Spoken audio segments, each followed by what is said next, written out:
Si terranno l'8 e il 9 settembre le manifestazioni che interessano il Festival di musica e di immagine denominato Percezioni. Il luogo dell'evento sarà il campo scout di Santo Stefano di Quisquina nei boschi dei Monti Sicani. Dalle ore 15 in poi, alla sola presenza della luce del sole per limitare l'impatto ambientale e per godere appieno dei colori e dell'atmosfera naturale della meravigliosa cornice del bosco, come sottolinea Michele Segretario, direttore artistico dell'evento. La location, direi io, è fondamentale perché il bosco spesso viene vissuto come, dal punto di vista delle escursioni, in cui noi proponiamo una visione del bosco come contenitore di arte contemporanea. Per 2 pomeriggi il bosco si trasformerà in un teatro di arte contemporanea all'aperto, dove ci saranno spettacoli di nuove tecnologie, concerti, incontri con 3 docenti delle università che parleranno di musica e immagine, musica e paesaggio, suoni dell'area mediterranea. Il progetto Percezioni è stato realizzato nell'ambito di creatività giovanile, promosso e sostenuto dal Dipartimento della Gioventù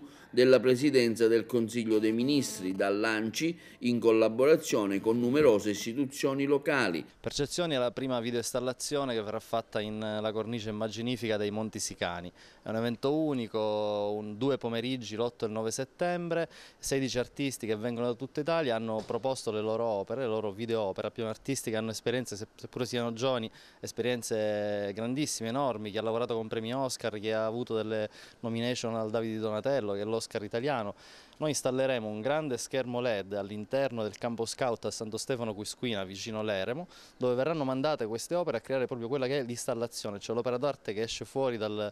museo, dalle gallerie e viene a installarsi appunto dentro un contesto che la valorizza e che essa stessa valorizza, quindi in questo caso il bosco. Poi ci saranno dei concerti alle 18, il giorno 8 ci saranno la Statira Ballari,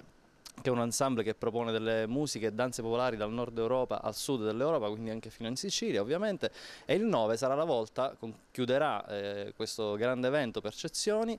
Mario Crispi con gli Arenaria, che propone un repertorio di world music, lui è un maestro della world music con i suoi strumenti tradizionali e dove c'è contaminazione elettronica. È un festival sperimentale che però riempie d'orgoglio sia noi che lo stiamo organizzando grazie anche al Ministero della Gioventù, all'Unione dei Comuni, a varie associazioni che compartecipano, la Stiva che ne sta curando tutta la realizzazione, la Mizzica Film. Saranno 2 pomeriggi molto intensi e io invito la gente a raggiungerci, l'ingresso è gratuito, completamente gratuito, sarà una grande festa tra i boschi e un evento tra arte, cultura, intrattenimento e spettacolo.